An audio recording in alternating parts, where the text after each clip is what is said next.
Libra, hi! Welcome to Mystic Queen PH.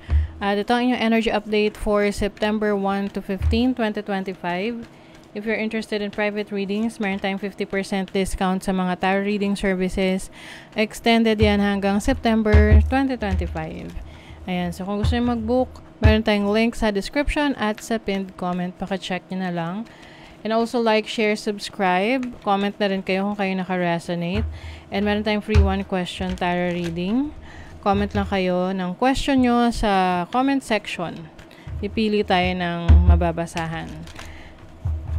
And also, paalala lang, ang reading na to ay isang general reading. Maari kayong makarelate, maaring hindi. Just take what resonates. Okay? Let's see for Libra. Energy update September 1 to 15.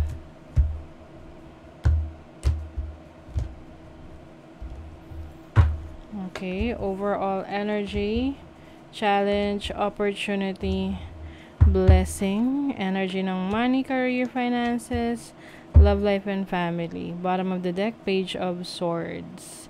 So you are curious. Marami kang gustong malaman, matuklasan. Maaring yung iba sa inyo may mga courses na tinitake or may bala kayong mag-aral ng interest ninyo. Maaring may kinalaman sa business, finances, or leadership. And itong balak nyo na to ay ipursu ninyo kasi merong magandang sign dito na magiging successful ito. Yeah, you have the Six of Wands and the Emperor. So, pwede rin tong mga training, ano? Halimbawa, sa company niyo merong mga ino-offer na mga seminar or training na eventually, no, pwede mo yung maging credentials na pwede mong gamitin for promotion, 'di ba? Pag nag-apply ka. So, meron magandang magiging resulta tong mga pag-aaralan nyo, idadagdag nyo na knowledge sa inyong sarili. Kahit na online pa yan, no? Alam niyo naman, meron tayong YouTube University, 'di ba? So, marami na tayong free information or knowledge na mahahanap natin online, 'di ba? So, use that opportunity to grow yourself, to improve yourself. Kasi success will find you. Oh. You also have the Six of Pentacles, the Knight of Wands. When it comes to your kaperahan, mas magiging maayos yung daloy ng pera sa inyo. Iwasan lang yung bang paggastos ng hindi pinag-iisipan, yung bugso ng damdamin.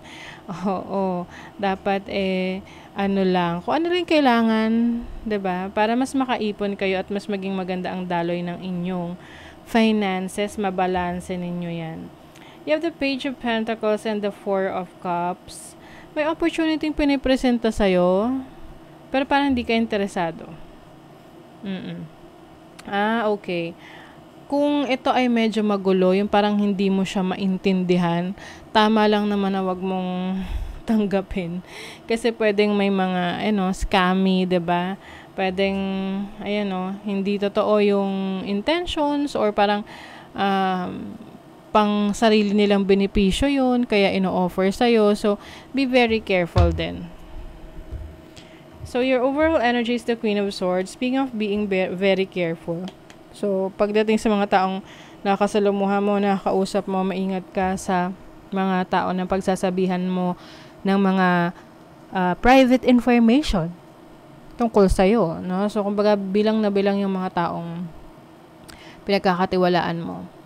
Maaari rin may mga taong iiwasan ka, no? Yung mga taong alam mong hindi naman, kumbaga, hindi mo ka-vibes, hindi mo ka-pareho ng wavelengths. Some of you are also mas magiging firm sa mga decisions ninyo na kapag napag-desisyon na nyo na, yun na yun. 'Di ba? Wala nang makakapigil pa. And then your challenge is the Queen of Wands. Maaaring meron kang mga passion project na nagdadalawang isip ka na gawin or travel opportunities na iniisip mo wag munang gawin or can also be delays pagdating sa mga hinihintay mo, lalo na kung ito'y galing sa isa ibang bansa or messages or documentation processing ganyan na hinihintay mo. So pwedeng magkaroon ng delay. But definitely darating pa rin naman sa'yo yan. Matatanggap mo pa rin yan. Mangyayari pa rin yan. May mga dahilan lang bakit may mga delays. Maaring ganun talaga yung kailangan proseso na pagdadaanan. And then your opportunities, the High Priestess, this is your knowledge. This is your wisdom. So, mas lalong lumalalim yung karunungan mo, kaalaman mo. And you can use that to help others. Yung iba sa inyo, you are spiritually gifted.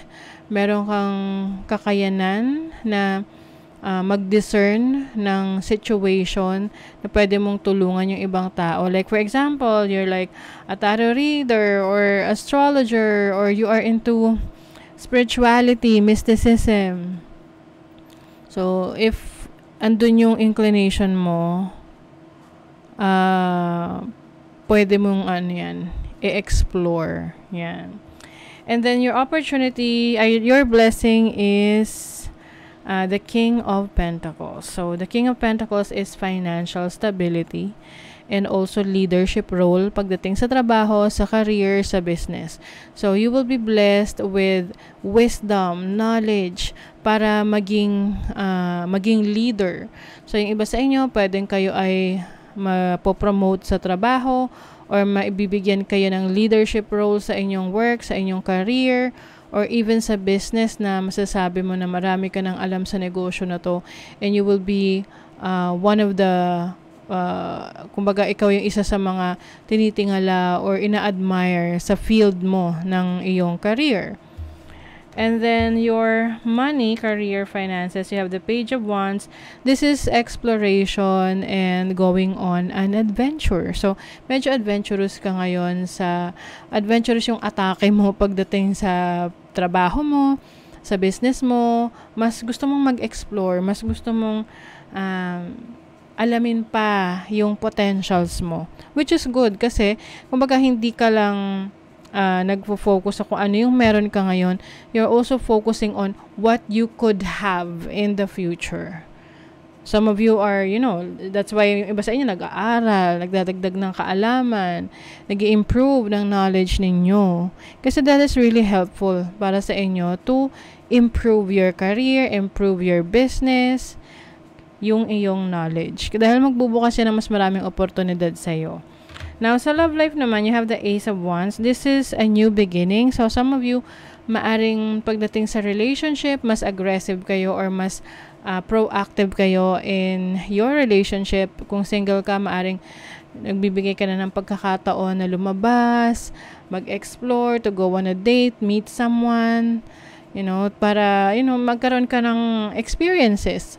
And then, if you are already in a relationship, some of you, maaring mas magiging adventurous kayo ng partner mo in a lot of ways, no? Adventure sa, SEX, or adventure pagdating sa physical activities ninyo. Like, for example, magta-try kayo na umakyat ng bundok, o kaya naman mag-skydiving, yung mga ganon, no?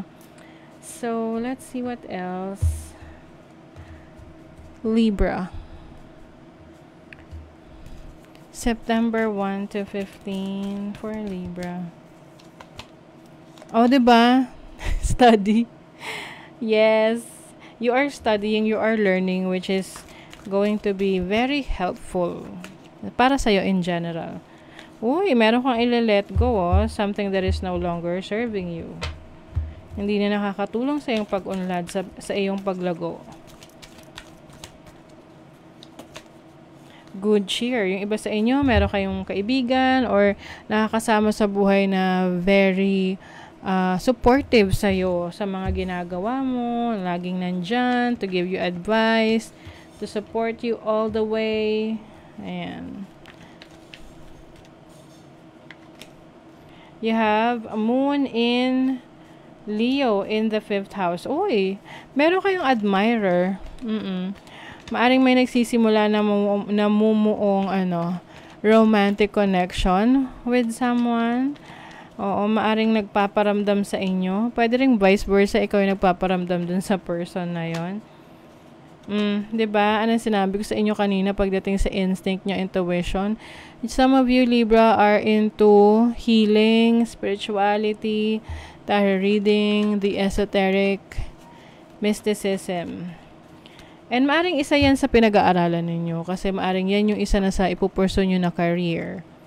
You have Mercury and Sagittarius in the 9th house, discovery. I think ngayong first half ng September, it's about self-growth through learning, no? Para sa inyo. Kasi through learning, through experiences, through reading, studying, ganun.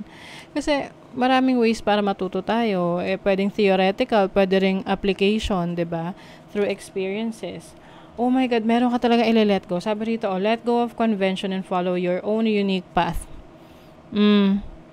Itong letting go of convention, yung mga traditional na bagay na pinapagawa sa atin, pero hindi naman talaga yun yung gusto natin, napilitan lang tayo. So, you are going to follow your unique path. New opportunities and choices are opening up to you now. Claim them. O, diba? May mga bagong opportunities talaga nagbubukas para sa inyo. I-claim mo na yan at i-embrace mo tong bagong experience na to. So, that is your reading, Libra. Thank you so much. See you again.